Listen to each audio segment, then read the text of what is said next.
Si tu n'es pas capable de décrire ce que tu fais sous la forme d'un processus, c'est que tu ne sais pas exactement ce que tu fais. Or, dans la vie, tout est une question de stratégie. Aujourd'hui, dans votre podcast Une histoire inspirante, on reçoit Mouktar Djarabi. Mouktar Djarabi, c'est un footballeur professionnel, international guinéen, pour découvrir son parcours très inspirant, de son enfance à Nantes à sa réussite dans le football. On se dit à tout de suite dans votre podcast Une histoire inspirante, le podcast où on vous raconte l'histoire de personnalités inspirantes. Ce contenu est produit par Starter Productions. Sur le chemin de la réussite, chaque individu rencontre des moments d'incertitude, de crainte, de difficulté, de moments de doute et de nuits sans sommeil. Cependant, au cœur de cette obscurité, une lueur d'espoir émerge. Une lueur portée par ceux qui ont osé persévérer et bâti quelque chose de solide. Dans cette émission, nous vous dévoilerons des histoires inspirantes de personnes exceptionnelles. Attachez vos ceintures et suivez-nous.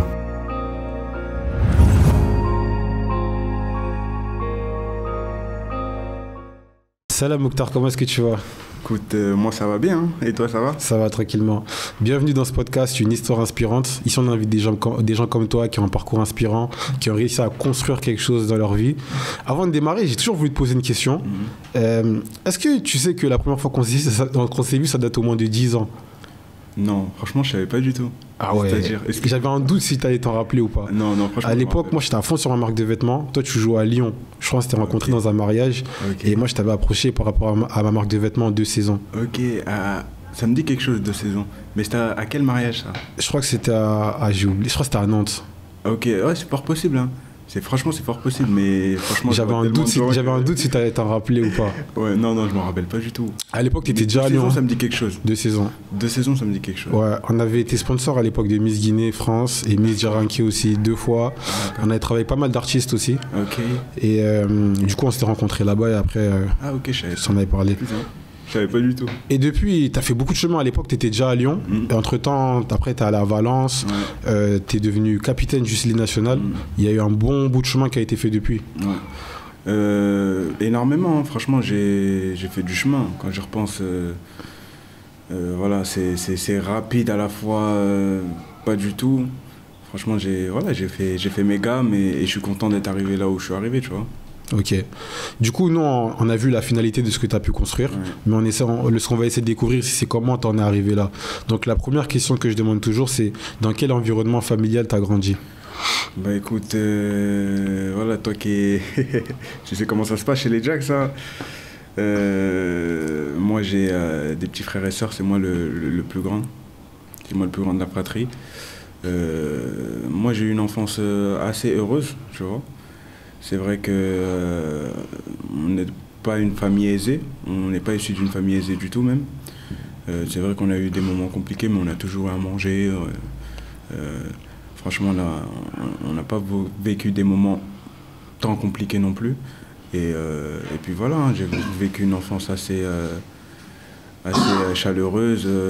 J'avais une passion du coup qui était le foot et c'était beaucoup centré autour du foot, tu vois.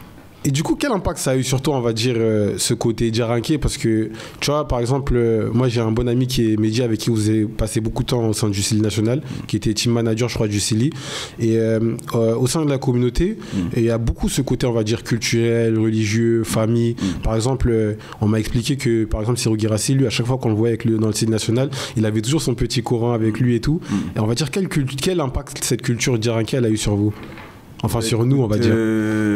La culture djaranké, c'est vrai que voilà, on est tous issus d'une certaine ethnie et on a des cultures assez différentes et à la fois similaires. Mais c'est vrai que ça a eu beaucoup d'impact sur moi par rapport à la manière dont mes parents m'ont éduqué, dont mes oncles, mes tantes et tout m'ont éduqué. C'est vrai que c'est spécial. Ça m'a forgé mon caractère, ça a fait aussi un peu l'homme que je suis, tu vois. Je pense que mon caractère, pour ceux qui me connaissent, vient beaucoup de là, de ce qu'on m'a inculqué et que c'est vrai que la religion a une place assez importante dans notre ethnie. Et voilà, c'est quelque chose de bon. Et c'est vrai que la famille, pour nous, c'est sacré. Après... La culture djarinké a ses avantages, comme on peut ne pas être d'accord sur certaines choses, mais c'est quelque chose qu'on prend, qu'on t'enseigne, qu'on t'apprend et que tu essayes d'inculquer toi aussi à tes enfants, tes futurs enfants. Et c'est quelque chose de bon parce que ça t'identifie à quelque chose. Tu venais souvent en Guinée quand tu étais plus petit? Moi, je suis venu en Guinée. Ouais, je suis venu à partir de... Je crois que j'avais à peu près 10 par là. Et après, c'est là que j'ai commencé à un peu plus venir en Guinée. Mais c'est vrai que mes parents, au début, n'avaient pas forcément les moyens de nous envoyer tout le temps.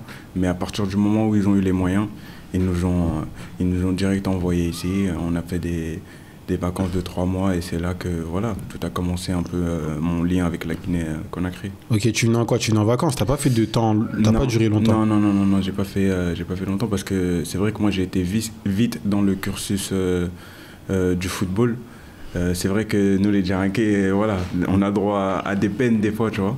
On a droit à des peines, enfin c'est pas des peines, mais bon, on vient, on t'envoie dans des villages pour apprendre le Coran, etc. Mais c'est vrai que moi j'ai pas eu à faire ça parce que j'étais déjà dans le cursus du football assez jeune.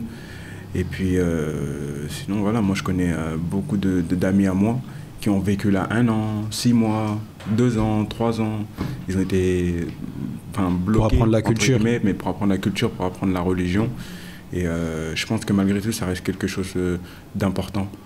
Et c'était comment toi, tu as grandi à Nantes. C'était comment de grandir à Nantes? Ben écoute, moi où j'habite, c'est un lieu où il y a énormément de Djarinké, tu vois. Il y a vraiment beaucoup de Djarinké. Les gens, ils s'en rendent pas compte, tu vois. Moi où j'habite, si je te fais le calcul, dans mon quartier, il doit y avoir, je sais pas moi, 17 familles Djarinké, tu vois ce que je veux dire? C'est-à-dire qu'on a grandi en communauté. Et puis c'est pour ça qu'aussi la plupart des Djarinké qui sont à Nantes ou même en France parlent Djarinké parce que tu es autour de cette communauté. Du coup, on t'oublie pas tes attaches, tu t'oublies pas la langue. Tes parents, ils te parlent pas en français, tu vois. Ils ont gardé cette culture-là, tu vois. Nous, nos parents, quand tu les vois dehors, ils s'habillent pas à l'européenne, entre guillemets, tu vois. Tu les vois en boubou toujours, tu vois. Tu les vois en boubou ou les darons en pagne, tu vois. Et c'est une culture qui les a suivis même en Europe, tu vois. C'est ce qui fait qu'on reste très attaché au pays. Exactement. Et du coup, après, comment ça arrivé le football pour toi? Moi, j'ai commencé à... Je crois que j'ai commencé en poussin. Je sais pas c'est quel âge à peu près. Moi, ça doit être 7 ans, ça. Ouais. Moi, c'est d'ailleurs petite dédicace à Bafodé Touré, qui a été quelqu'un d'important pour nous les jeunes, qui est le grand frère d'Abdoulaye Touré, justement, parce qu'on a grandi dans le même quartier. On était même voisins limite, tu vois. Et c'est lui qui nous a emmenés dès très jeune dans un club de foot, et c'est comme ça que ça a commencé pour moi le foot. Mais on a commencé comme tout le monde un peu, dans le quartier, comme ça. Et puis après, ça nous a emmenés dans un club. Ok, tu savais déjà que tu voulais devenir professionnel? Ou alors c'était juste une passion? Non, pas à cet âge-là. À cet âge-là, tu penses vraiment qu'à t'amuser.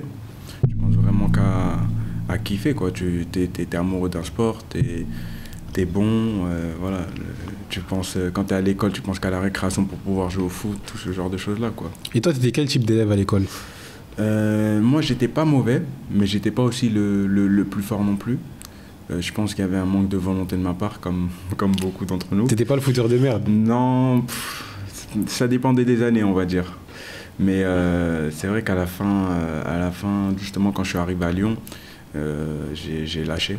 J'ai complètement lâché, mais c'est quelque chose aujourd'hui que je regrette, parce que c'est des choses qui te permettent de te développer, tu vois. Ça te développe, t'apprends énormément de choses, et aussi pour l'après-carrière, tu vois. Pour l'après-carrière, pour beaucoup de choses, j'aurais aimé poursuivre mon cursus scolaire. Et c'est quand que c'est devenu sérieux le football? Le football, c'est devenu sérieux à partir de l'âge de 14 ans, vers là, 13-14 ans. Parce que moi, ce qu'il faut savoir, c'est que il y a comme un Clairefontaine dans chaque région en France. Et moi, je faisais partie intégrante de ce Clairefontaine. Et pendant ce temps-là, je jouais déjà dans un club pro. Du coup, j'ai joué 1 année au FC Nantes. Et, à quel âge? Je ne saurais te dire. Mais je crois que c'était moins de 13, à peu près. Tu vois. Et puis à partir de ce moment-là, j'ai su que ça devenait sérieux, tu vois. Après moi, parce que ce qu'il faut savoir, c'est qu'à l'époque, j'ai décidé de retourner dans mon club amateur parce que ça se passait mal. Et du coup, pour réintégrer un autre centre de formation, parce que mon club là, en question, amateur, il te permettait de pouvoir signer dans un club professionnel, tu vois. Par exemple, moi, on est 7-8 joueurs à avoir signé dans des clubs pro. Il y en a qui ont signé à Rennes, à Nice, à Nantes, à Brest, dans différents clubs, tu vois. Ok. Donc c'est à partir de là où tu commences à rêver, entre guillemets. Mais tu as fait centre de formation aussi? J'ai fait une année de centre de formation à Lyon. Il faut Ok. savoir que du coup, quand je suis parti de Nantes et que je suis retourné dans mon club amateur, j'ai fait énormément d'essais. Beaucoup de clubs m'avaient approché, mais ça s'est jamais vraiment concrétisé. On m'a pas pris, j'ai tout simplement pas été pris, pas été retenu, malgré les appels. Ils me disaient de venir m'entraîner dans leur club. J'ai fait différents clubs, hein. J'en ai fait énormément, j'ai dû en faire 7-8. Et puis à partir de ce moment-là, à un moment donné, je suis surclassé dans mon club amateur et puis je reçois un coup de fil pour aller faire des essais à Lyon. Et au bout de quelques jours, ils me disent directement que c'est bon, quoi. Et pendant tout ce temps, tu étais accompagné d'un agent, tu étais seul, comment tu gérais? Moi, beaucoup mon père. Mon père faisait un peu office d'agent. Il m'a beaucoup aidé. C'est quelqu'un à qui je dois beaucoup. C'est lui qui m'a permis de rester focus dans le football. Et aussi, il y a quelques personnes qui essaient de nous aider, qui nous ont permis d'en arriver là aussi. Et tu vois, je pense que quand tu as grandi en Ile-de-France ou en France, dans nos quartiers, on a tous un joueur, tu vois, qui a signé pro. Moi, par exemple, dans mon quartier, j'avais un ami qui avait signé au PSG à l'époque.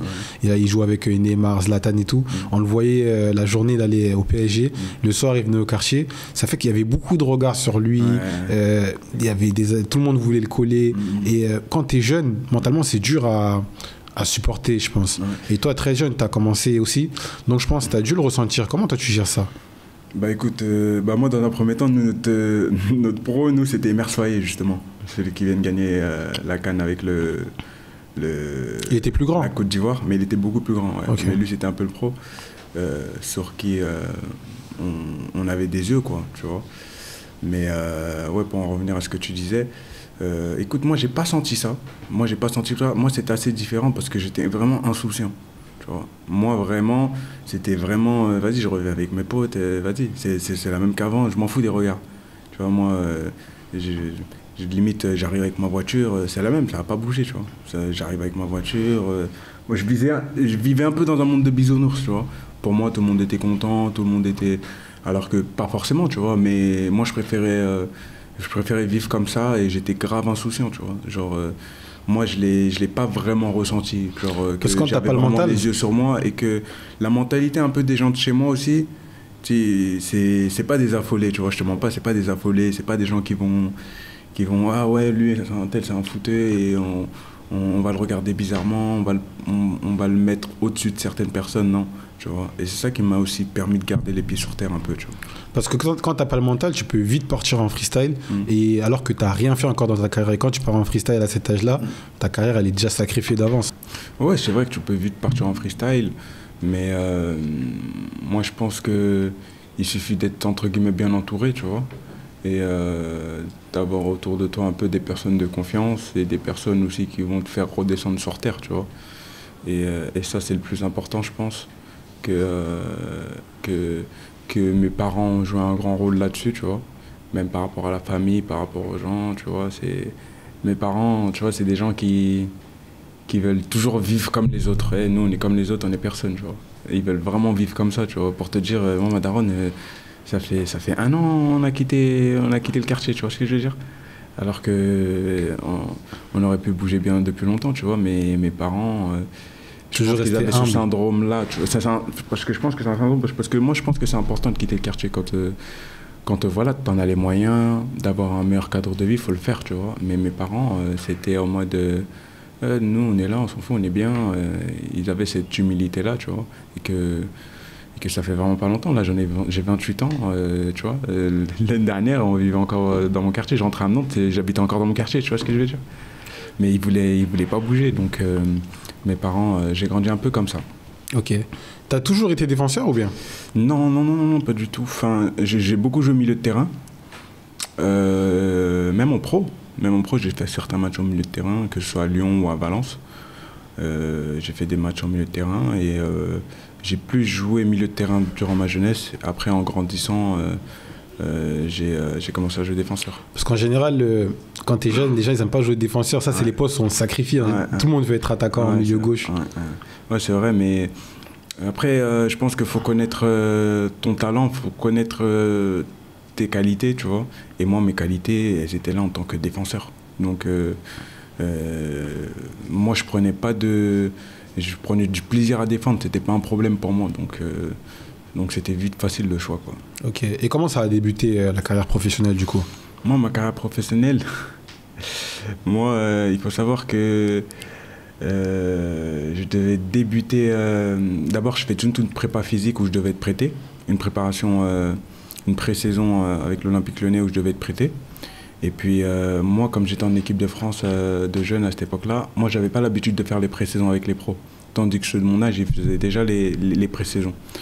Et du coup, j'ai dû attendre à peu près, 2 saisons pour en faire une avec les pros réellement. Et puis, à partir de la 2e saison, je devais être prêté, comme à peu près tous les jeunes de ma génération. Mais on a commencé à faire les matchs de préparation. Et à partir du moment où j'ai fait les matchs de préparation, ça s'est bien passé. Et le club a décidé de changer de cap avec moi et décidé de me garder dans l'effectif pro. Et c'est comme ça que ça a commencé. Et puis après, je devais jouer mon premier match titulaire en Ligue 1 à Nancy, je me rappelle à l'époque. Mais malheureusement, erreur de jeunesse, moi j'arrive en retard. Du coup, Genesio, à cette époque-là, il me punit, quoi. Il me dit, il y a un match pour la réserve, j'arrive en retard à l'entraînement. Il me dit, va jouer avec la réserve carrément, tu vois. Alors qu'il y avait un déplacement avec... C'est-à-dire que je vais jouer avec la réserve et puis on n'entend pas parler de moi pendant, 4-5 matchs. Je m'entraîne avec les pros, mais voilà, quoi. Réserve. Et puis un jour, il m'a appelé pour le match contre Bordeaux. Et puis c'est là que ça a commencé, tu vois. Ça a commencé, j'ai joué un match, mais on a perdu ce match-là. Mais moi, j'avais fait un bon match. Donc il était persuadé de mes qualités, tu vois. Donc après ça, j'ai joué 3-4 matchs encore en CFA, alors que je viens de jouer un match titulaire en pro. Et puis durant la semaine, il m'appelle et puis... sachant que je venais de jouer en réserve, il me dit je vois qu'il essaie de me motiver, tout ça. Il fait jouer mon 2e match de Ligue des Champions contre la Juventus à domicile. Et puis c'est comme ça que ça a débuté, tu vois. J'ai fait un bon match de Ligue des Champions contre la Juventus et c'est comme ça que ça s'est lancé. Mais toi, quand t'expliques, on comprend qu'il y a des difficultés, mais nous, quand on voit, ça allait très vite, le parcours là. Tu sais pourquoi ça allait vite? Parce que je suis arrivé très tard dans mon Les gens s'en rendent pas compte, mais je suis arrivé en U19 à Lyon. C'est pour ça que ça allait très vite. Mais avant U19, ça, c'est pas tard en vrai. Pour un club professionnel, si. Dans le cursus professionnel, un peu si. Parce que la majorité des gens jouent dans un centre de formation. Mais moi, j'ai fait 1 an de centre de formation où ils font toute leur gamme, tu vois. Moi, j'ai fait 1 an de centre de formation en U19. Et ils recrutent très peu de personnes en U19, les clubs, tu vois. Ils recrutent très peu de personnes. Et moi, à cette époque-là, je crois qu'ils en recrutent 2, Lyon, je crois. Et après, les 2, on passe pro. Mais les jeunes, voilà. Et on recrute très peu de personnes. Et puis voilà. Et comment tu as réussi à les convaincre de signer à Lyon? Écoute, je me suis donné les moyens. Hein. J'avais les dents qui rayaient le bitume, j'avais la dalle. Et c'est comme ça que ça a marché, tu vois. J'avais la dalle, j'ai eu un bon comportement aussi parce que c'est important dans ce monde-là, tu vois. Et puis ça a bien fonctionné, tu vois. Ça a bien matché avec les joueurs, ça a bien matché avec les coachs. Et puis en très peu de temps, eux, ils ont vu ce que les autres clubs n'avaient pas vu, tu vois. Et c'est ça la différence entre un grand club et les autres clubs, tu vois. T'as fait combien de saisons à Lyon? Bonne question. Je sais pas si je suis resté 6-7 ans là-bas quand même. Et après, mais de saison professionnelle, j'en ai fait 2. Ok. Et après, t'es allé directement à Valence? Ouais, c'est ça, je suis allé à Valence. Pourquoi t'as choisi Valence? Parce que c'est vrai que l'Espagne, c'est pas mal. Ouais. Parce qu'à l'époque, si tu veux, Valence... sur la 2e année à Lyon, ça se passe pas bien. J'ai pas fait une très bonne saison, je joue pas beaucoup de matchs. Et moi, je voulais jouer à cette époque-là, tu vois. Je voulais beaucoup jouer. Et Valence jouait la Ligue des Champions. Et en plus, c'était la Liga, c'était un bon championnat, tu vois. Et Valence avait un bon projet parce que, voilà, il y avait le président de Marseille qui était directeur sportif, Pablo Longoria. Et il m'a appelé, il m'a parlé du projet. Il y avait énormément de Français. Il y avait Kondogbia, Gamero, des francophones aussi, Batshuayi, Mangala, Coquelin. Et ça m'a intéressé directement, tu vois. En plus, on jouait la Ligue des Champions, donc j'en ai profité. Et puis, j'ai signé là-bas. Et puis, ça s'est bien passé. Parce que la première année, on se qualifie encore en Ligue des Champions. Je crois qu'on fait demi-finale de l'Europa League. Puis, on gagne une finale de coupe contre le Barça. Et c'est là d'où ça a commencé mon aventure à Valence. Et puis voilà, c'est pour ça que j'ai choisi Valence, quoi. Ok. Et avec tout ton parcours là, ça allait vite. Et comment ton entourage y réagissait à ton évolution? Écoute, t'arrivais à garder les pieds sur terre? Ouais, eux, c'est plus eux qui vont juger ça. Moi, je pense que oui.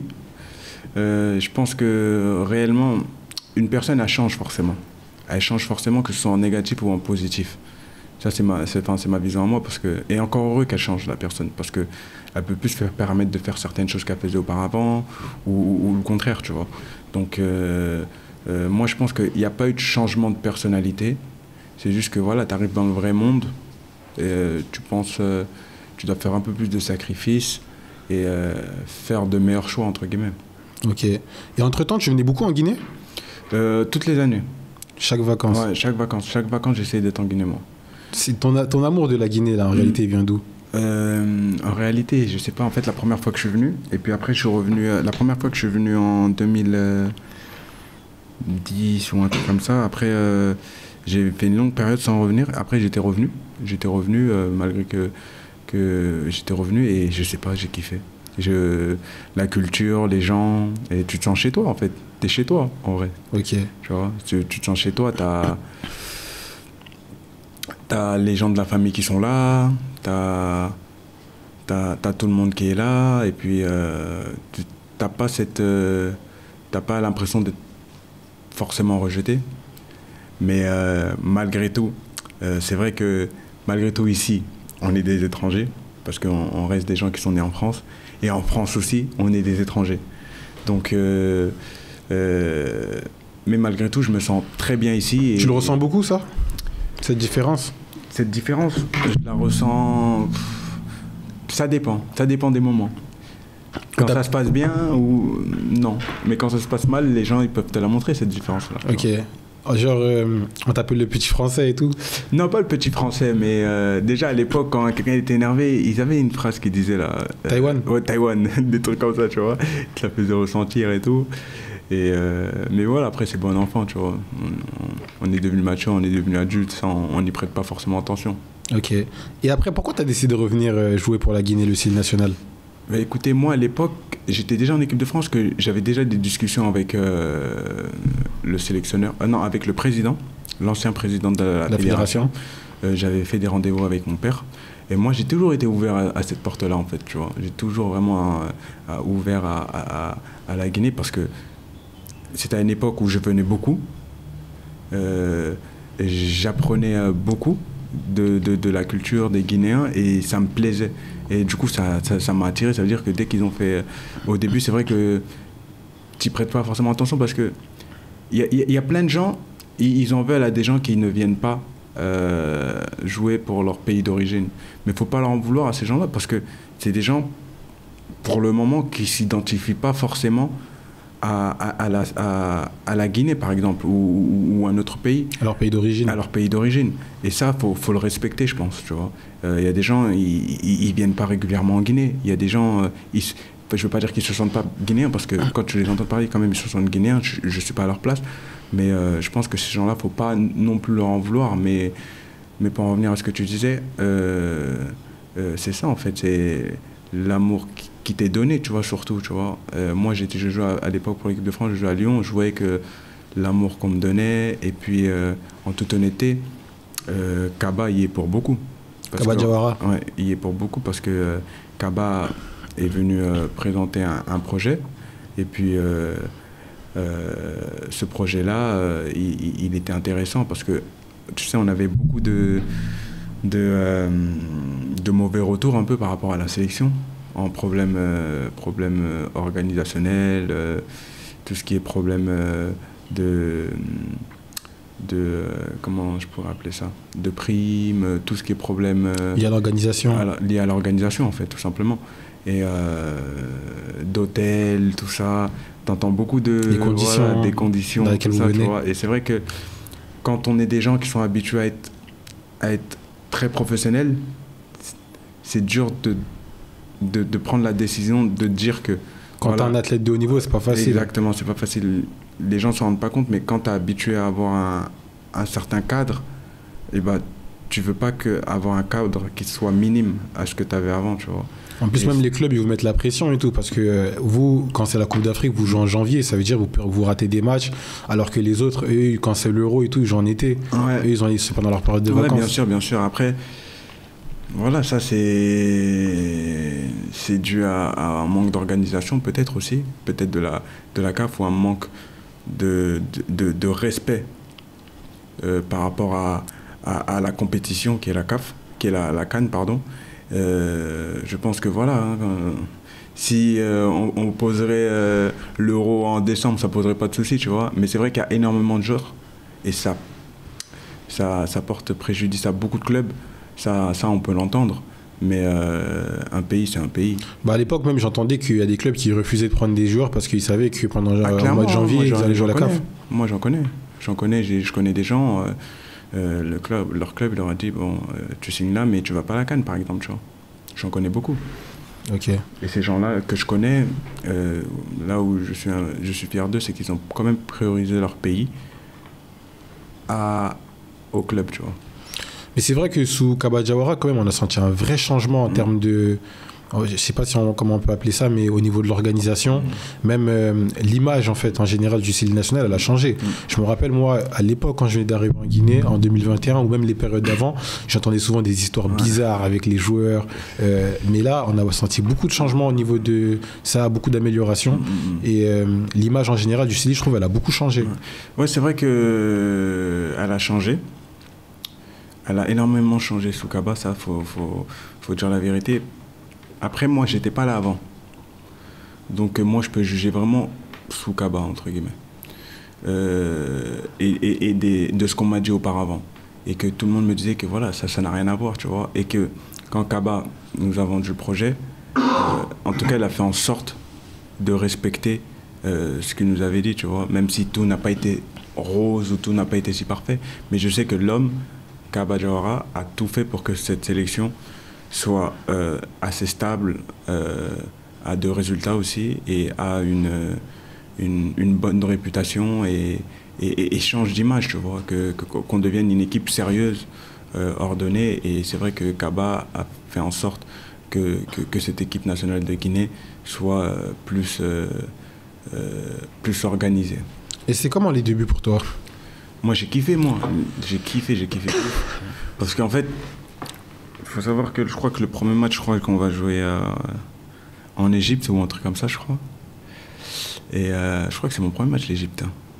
T'as déjà joué en Guinée, toi ? Ouais, j'ai une fois en Guinée. Ah, je crois carrément j'étais là. Ouais.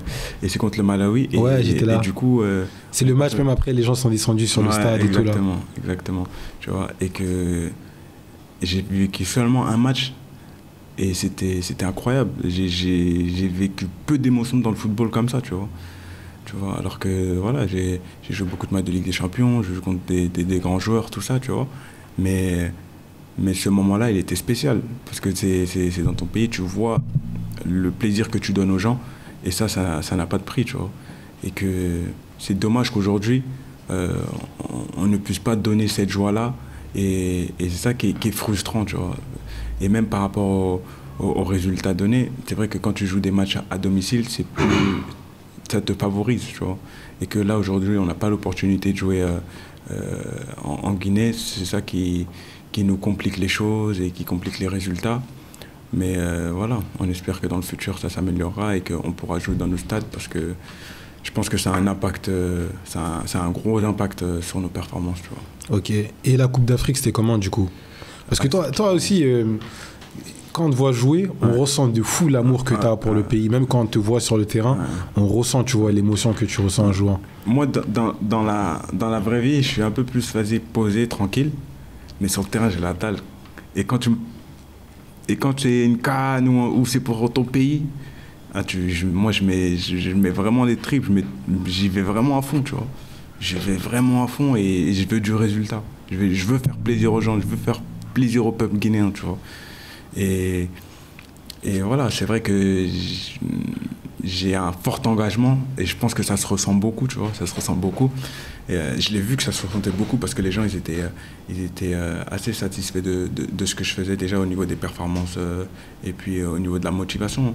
Et je pense que c'est quelque chose que j'ai en moi, tu vois. C'est quelque chose que j'ai en moi, c'est une partie de mon caractère. Et puis c'est quelque chose aussi qui permet de contaminer certains coéquipiers aussi, tu vois. Quand tu vois quelqu'un à côté de toi qui a faim, bah, limite, toi aussi, tu vas te donner, tu vois, tu vas te donner à 100%, tu vois. Et c'est ça le but, en fait. C'est de se donner à 100-200%, en fait. Surtout quand c'est des compétitions comme ça. C'est pour ça qu'on t'a mis capitaine. Ouais, enfin, on m'a mis capitaine après l'expulsion de Kamano. Mais je suis pas capitaine. Mais en tout cas, au sein de la sélection, j'ai ce rôle-là de leader, tu vois. Les gens le savent, les gens le reconnaissent. Et puis, pour l'instant, voilà, à moi de continuer à faire de bonnes performances en sélection et de donner le meilleur de moi-même. Et voilà, et faire kiffer les Guinéens, c'est ça le truc. Et comment vous avez vécu la Coupe d'Afrique de l'intérieur? Ah, de l'intérieur, franchement, c'était incroyable. Parce que moi, c'était ma première Coupe d'Afrique. La chaleur, déjà, laisse tomber. Il faisait tellement chaud. Et puis, même, c'est une ferveur différente, tu vois, de ce que tu connais auparavant. Tu vois, c'est vraiment différent. Tu vois, et que quand tu vois tous les peuples africains réunis comme ça, pour un tel événement, et en plus bien organisé par la Côte d'Ivoire, franchement, ça fait grave plaisir, tu vois. Et de l'intérieur, c'est pas stressant, mais sur le long terme, c'est fatigant, tu vois. Ça prend beaucoup d'énergie mentale aussi. Et tu dois être focus, tu vois. Focus au niveau de la récupération, au niveau que ce soit sur le terrain et en dehors. Et puis après, il y a aussi les problèmes extrasportifs qui ne sont pas liés forcément au football, qui viennent s'installer dans ce genre de compétition. Voilà, il y a des choses, on ne va pas se mentir à nous-mêmes, tu vois, ça reste l'Afrique sur certains domaines, tu auras toujours des problèmes, tu vois, tu auras toujours des problèmes, mais quand tu arrives sur le terrain, voilà, moi mon objectif c'était, vas-y, malgré les problèmes, malgré les trucs, vas-y, je joue et je me donne à 100%, tu vois.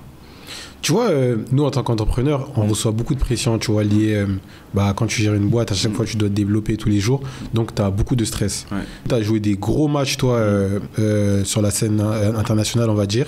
Comment tu gères le stress quand tu joues comme ça chaque week-end devant des milliers de personnes? Bonne question. En fait, tout dépend un peu de l'impact du match, des fois. Mais c'est vrai que des fois, tu peux avoir pas ce stress, mais ce truc de dire putain, faut que je fasse un bon match, tu vois. C'est plus une motivation, c'est quelque chose que j'arrive pas trop à expliquer, mais c'est pas du stress ou tu vois, je suis en panique ou quoi, tu vois, mais c'est vraiment putain, faut que je fasse un bon match. C'est une pression. C'est pas du stress, voilà, c'est une pression. T'as jamais tremblé en rentrant sur le terrain? Non. Et je vois pas trop de gens trembler non plus, tu vois, mais bah si, j'ai vu une interview là d'un joueur là, il y a pas longtemps. En plus c'était une star, je crois, comment il s'appelle, l'attaquant Mevlut Terding, je crois, si je dis pas n'importe quoi. Il disait que son premier match quand il est rentré sur le terrain, je sais plus c'était dans quel club, mais ses jambes tremblaient littéralement et tout. Moi ça n'a pas été le cas, je pense que chaque joueur réagit différemment, mais je pense que les footballeurs, ce qu'on a un peu tous, c'est la pression. Ça, la pression on l'a. Ok. Et en fait, moi, je pensais que tu avais été capitaine du Chili parce que je crois que quand vous avez rencontré le président avant d'aller à la Coupe d'Afrique, c'est toi qui portais le drapeau. Oui, c'est ça. Ok. C'était comment la rencontre avec le président? Écoute, c'était une bonne rencontre, tu vois, parce que le président, c'est quelqu'un qui met les moyens au service de la fédération pour qu'on soit dans de bonnes conditions. Et et voilà, c'est quelqu'un qui te donne de la motivation et qui veut que la Guinée soit ici au plus haut dans tout ce qu'elle fait. Et je pense que c'est important d'avoir ce genre de message de la part du président, des messages de motivation. Et je pense que c'est important pour nous parce que ça te donne de la force, tu vois.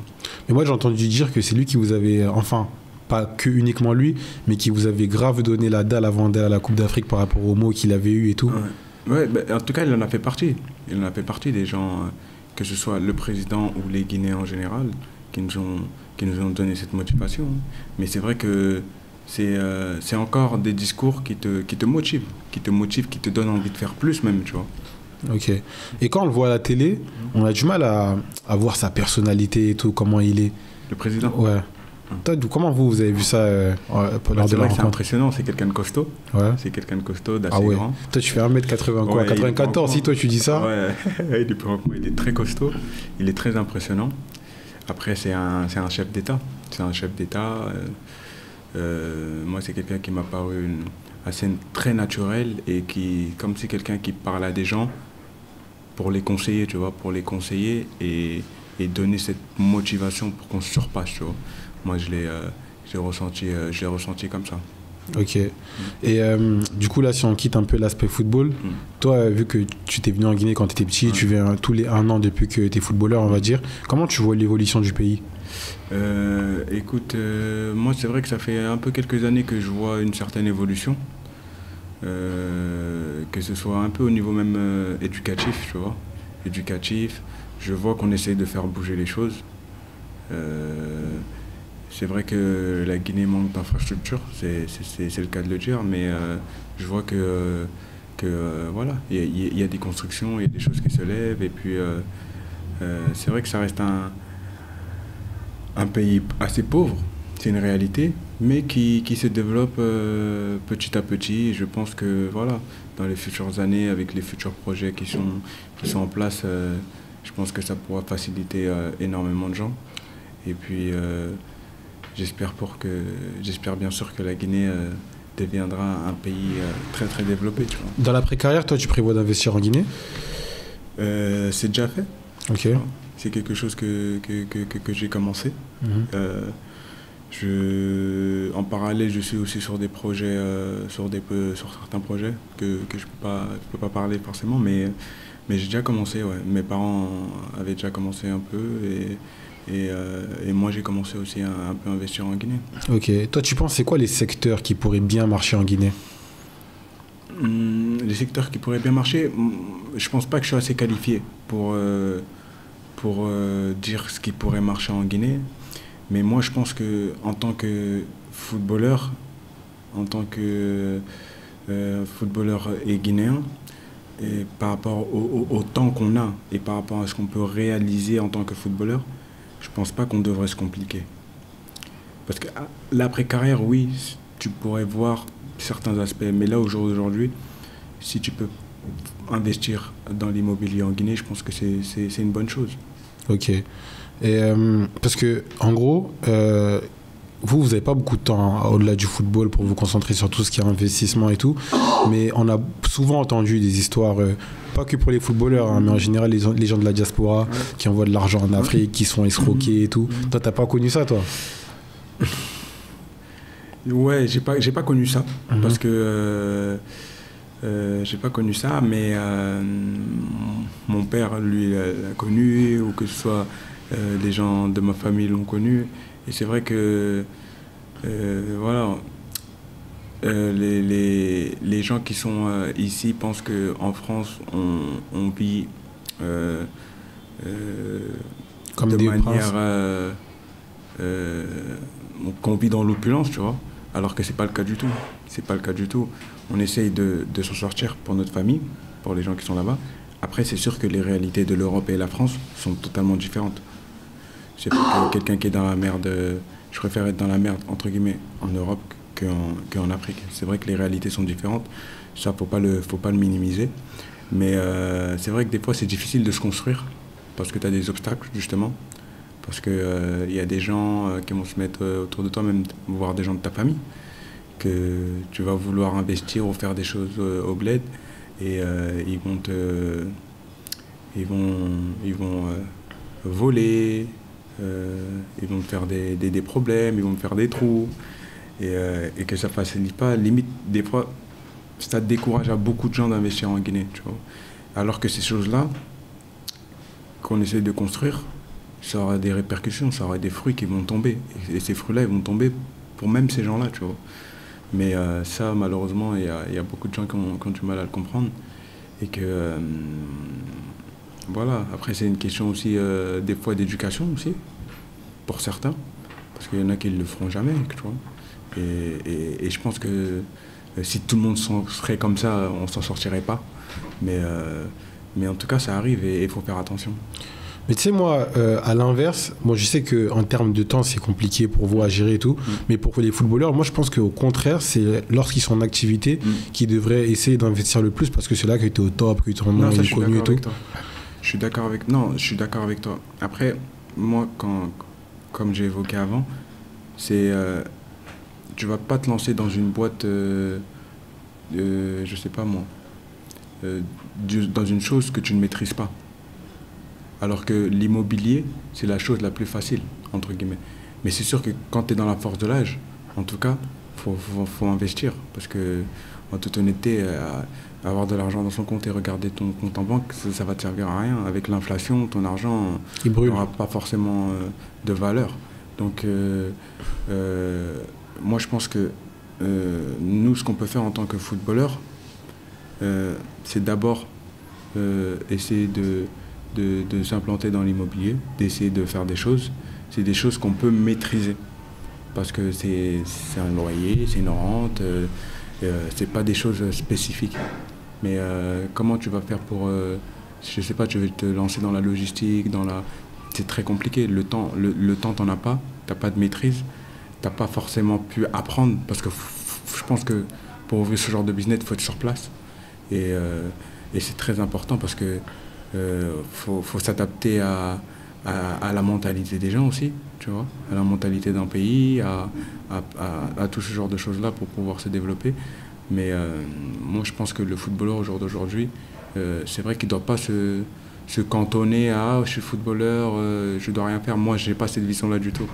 Moi, c'est pour ça que si quelqu'un il aime faire, je sais pas, de la mode, ou qu'il le fasse, tu vois. Parce que les mentalités, elles ont beaucoup changé dans le football, tu vois. Maintenant, aujourd'hui, on voit des gens comme Jules Koundé, tu vois, il y a des personnages maintenant dans le football, tu vois. Comme des fois je le vois en NBA, tu vois, il y a des joueurs, c'est des personnages. Butler, tout ça, c'est des personnages. Quand ils viennent avec, en pré-saison avec des coupes différentes, mais pourtant, ça ne leur empêche pas aussi d'investir. LeBron James, pendant sa carrière, il investit, tu vois. Il a des parts dans le club de Liverpool, tu vois. Donc je pense que tu as le temps de faire certaines choses. Ça dépend beaucoup aussi de l'entourage que tu as autour de toi. Mais moi, je pense qu'en tant que footballeur, au-delà de footballeur de personnalité, le meilleur investissement que tu pourras faire, c'est sur toi-même. Parce que si tu gères bien ton storytelling et si tu réussis bien à développer ça pendant ta carrière et après ta carrière, la marque là, elle va pas mourir. C'est le Moutarde Jarabi, ça sera comme, je sais pas, je dis par exemple Louis Vuitton. C'est pour ça qu'on voit même des CR7, Cristiano Ronaldo maintenant, qui lance des podcasts où il crée son contenu sur YouTube. On a, je crois c'est Chouameni, je crois, qui a lancé son média aussi, il fait des podcasts pareil. Ouais, ça a beaucoup changé. Ça te permet de créer ce storytelling. Bien sûr, bien sûr. Je pense qu'il faut savoir où t'en es un peu dans ta carrière. Il faut savoir aussi où t'es en termes de fanbase, de ce que t'as. Mais c'est sûr que c'est important. Moi, tout ça, là, c'est des choses qui me parlent, tu vois. C'est des choses qui sont intéressantes, c'est des choses à développer et c'est des choses qui se développeront plus dans le football, tu vois. Je le vois, il y en a qui font leur chaîne YouTube, il y en a qui font... Avant, c'est pas des choses qui se faisaient forcément, tu vois, mais le meilleur investissement, c'est sûr que c'est sur soi-même, tu vois. Même si rencontrer des gens, moi, je pense que c'est important, tu vois, pour connaître différents aspects de la vie, je pense que c'est important. Rencontrer de donner des entrepreneurs à des gens, tu vois, des entrepreneurs ou des politiques ou je sais pas. En fait, pour essayer d'en apprendre le plus possible. Ouais, exactement. Toi, tu fais comment pour essayer de te former sur ces aspects business? Écoute, moi, je me renseigne beaucoup. Je discute beaucoup. J'écoute beaucoup. Tu vois.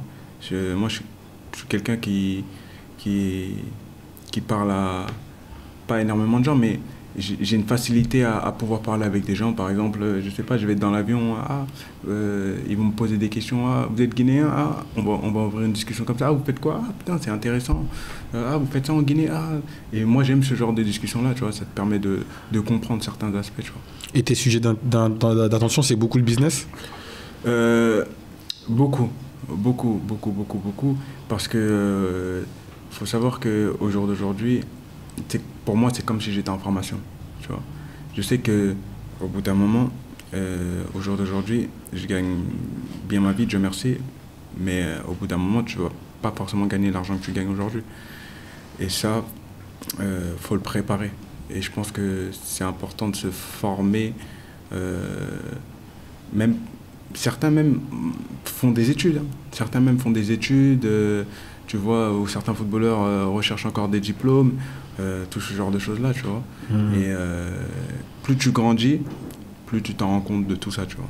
Et tu te vois, du coup, toi, tu te vois beaucoup un investisseur plus tard. J'ai vu Mamadou Sakho, là, c'est devenu un gros investisseur, lui, par exemple. Investisseur, je ne sais pas. Ça, c'est une belle question, investisseur, je ne sais pas. Mais c'est sûr que je serai quelqu'un qui va essayer d'être à l'affût, tu vois. D'être à l'affût de certaines opportunités. Et puis... si on peut développer des choses, pourquoi pas, tu vois. Ok. Et c'est quoi l'avenir pour toi, du coup? Tu as subi une grosse blessure, là, tu travailles sur ton retour? Ouais, et c'est ça. Moi, j'ai commencé à m'entraîner déjà. Avec le groupe, j'ai commencé à m'entraîner. Dieu merci, j'ai pas de douleur. J'ai pas de douleur spécifique ou de gêne spécifique par rapport à ma blessure, qui a été très grave d'ailleurs.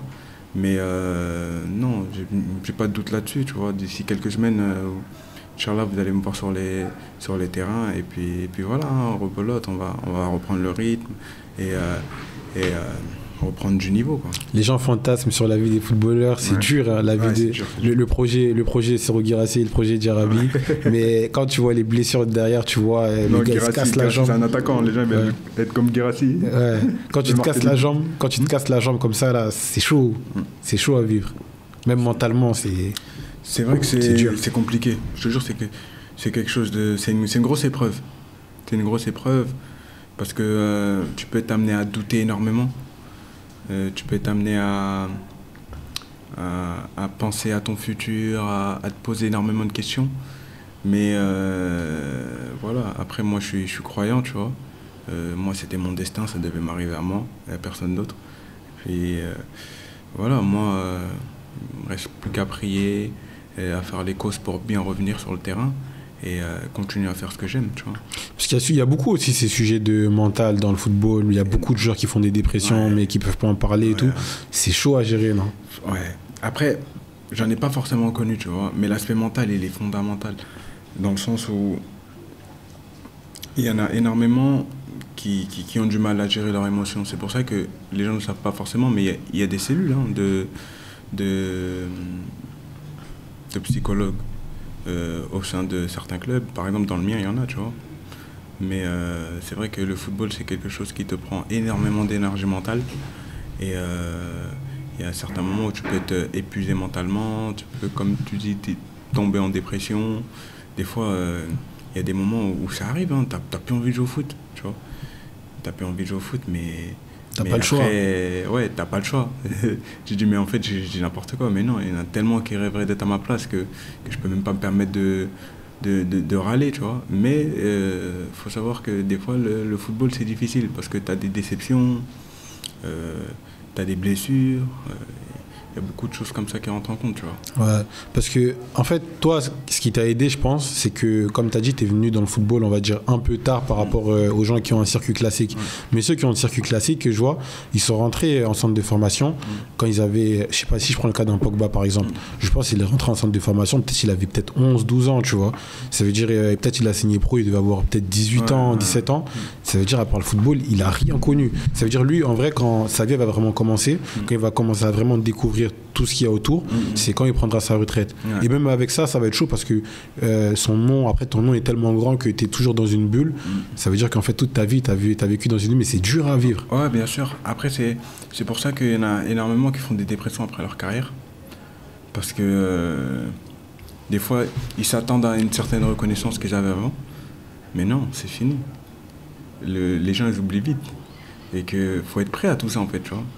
Faut être prêt. Moi, j'étais prêt à savoir que pendant un an, j'allais être dans l'ombre, tu vois. Ok, au début, on dit « Ouais, Mokhtar, ça va et tout », mais que j'allais être tout seul dans mon délire, tout seul à me battre à l'hôpital pendant 2 mois, tout seul à... Mais ça, j'étais prêt à ça. Quand t'attends rien de personne, je pense que moins t'auras de problèmes mentaux, tu vois. Des problèmes mentaux, pardon. Le jour du dernier coup de sifflet de ton dernier match, là, après ça, les gens, ils t'oublient directement. Non, pas le jour du coup de sifflet, parce que les gens, quand même, moi, ça parlait moi, ça parlait de fin de carrière, quand même, tu vois. Ça parlait de sujets aussi importants, tu vois. Ça parlait de fin de carrière, tout ça. Même si c'était pas vraiment le cas. Mais ça parlait de tout ce genre de choses-là. Ça veut dire que, voilà, moi, c'est vrai que ma blessure, elle a fait du bruit parce qu'elle reste impressionnante, tu vois. Et comme ils disent, c'est vrai que c'est l'une des plus grosses blessures que le footballeur peut avoir. Et en tout cas, je le souhaite à personne, hein. Mais ça devait m'arriver à moi. Aujourd'hui, je suis là, je suis devant toi. Et puis voilà, hein, la vie, c'est comme ça. Et on dit, les jours où tu vois vraiment les gens pour qui tu comptes, c'est quand tout s'arrête. C'est-à-dire, je crois que c'est quand... Après, il y a des lieux, je crois, on dit, je crois que c'est quand tu es en prison, et quand tu es à l'hôpital. J'ai oublié, c'est quoi le troisième? Non, moi, je ne mens pas, les gens, ils étaient là. Ah, les gens, ils étaient là. Que ce soit les mecs avec qui j'ai grandi, ma famille, les gens ont été là. Et ils ont été là, du moins tout le long de ma blessure, ils ont été là. Je me suis senti soutenu même par mon club, parce que je pense que c'est important, tu vois. Je me suis senti soutenu. Mais je voulais pas de la pitié des gens, mais je me suis senti soutenu. Mais je pense que, même si je voulais pas de cette pitié des gens, je pense que c'est important de se sentir que les gens, comment je pourrais l'expliquer? Les gens, voilà, ils te comprennent que c'est difficile, tout ça, je pense que c'est important. Parce que si tu restes tout seul dans ta bulle, c'est là où tu commences à voilà, peut-être partir en dépression ou tout ce genre de choses-là, tu vois. C'est genre, t'as un bon entourage. Ouais, franchement, ça a été. Dans l'ensemble, ça a été ma famille, tu vois, tout le monde. C'est quoi l'avenir pour toi, du coup? C'est quoi qu'on peut te souhaiter? Moi, la santé, déjà, dans un premier temps. Et de bien revenir, tu vois. De bien revenir, de donner du plaisir aux gens, comme j'ai pu faire. Et puis voilà, hein, la santé et la santé de tous mes proches, c'est tout ce qu'on peut me souhaiter. Tu vois, avec tout ce que tu as pu construire dans ton parcours et tout, s'il y a des choses que tu devrais refaire différemment, est-ce que tu reprendrais ton parcours, les erreurs que tu as pu faire et tout? Ou tu laisserais tout tel quel? Ça, c'est une bonne question. Mais c'est sûr qu'il y a certaines choses sur lesquelles je reviendrai quand même. Parce que... Après, ça a été fait, parce qu'après, c'est de ces erreurs-là que tu t'aides pour grandir. Mais il y a certaines choses que j'aurais fait différemment. Ouais. Ok. Tu sais qu'en Guinée, vous faites rêver beaucoup les gens. Il y a beaucoup de jeunes et tout qui te regardent, qui rêvent de devenir, tu vois, le prochain Mokhtar Djarabi. Si tu devrais donner un conseil à tous ces jeunes, toi, ça serait quoi? Moi, je dirais croire en leurs rêves, tu vois. C'est hyper important d'y croire, tu vois. C'est hyper important, faut y croire. Si tu peux quelque chose, fais en sorte de faire toutes les causes pour y arriver, tu vois. Je pense que c'est super important. Et puis, la discipline, je pense que c'est important. Je pense que malgré tout, la discipline, c'est ce qui te permet, c'est une base qui te permet de pouvoir te développer, que ce soit dans le football, par exemple, ou même dans la vie en général, tu vois. Et c'est tout ce que je pourrais conseiller, mais en tout cas de croire en eux, tu vois. De jamais rien lâcher. Dans tout ce que vous faites, ne lâchez rien. Il ne faut rien lâcher. Dans tout corps de métier, faut s'accrocher, parce qu'il y aura toujours des moments difficiles. Et dans ces moments-là, il faudra être fort, tu vois. Il y a deux visions. Tu penses que la discipline ou l'amour de ce que tu fais, c'est quoi le plus important? Parce qu'il y en a qui disent que, par exemple, je sais pas, par exemple, si tu es footballeur, tu dois faire les choses par amour de vouloir le faire, ou tu penses que c'est la discipline vraiment qui va tout changer? Je pense qu'à partir du moment... D'abord, dans un premier temps, je pense que l'amour, il joue beaucoup. Tu le fais parce que c'est par amour, parce que t'aimes. Mais si tu veux être bon dans ce que t'aimes, il faudra de la discipline. Tu vois. Ok, merci d'être venu. T'auras un mot pour la fin? Bah écoute, je suis très content d'être venu ici, de pouvoir faire le podcast avec toi. Voilà, on a l'habitude un peu de faire des interviews en France, que ce soit dans les gros médias comme Canal Bean et tout. Et moi, je pense que c'était important de faire un truc comme ça en Guinée, et surtout avec toi, par rapport à ce que j'ai vu, par rapport au podcast que tu as pu faire. Je pense que c'est quelque chose d'important qui est innovant et qui commence. Donc j'espère pour toi que ça va continuer ainsi. Et voilà, on est venu donner de la force et on va te soutenir, on va continuer à regarder parce que franchement, c'est lourd ce que tu proposes. En tout cas, merci à toi. Merci à toi. Ouais. On se dit à bientôt. À bientôt, à très bientôt. Ce contenu est produit par Starter Productions.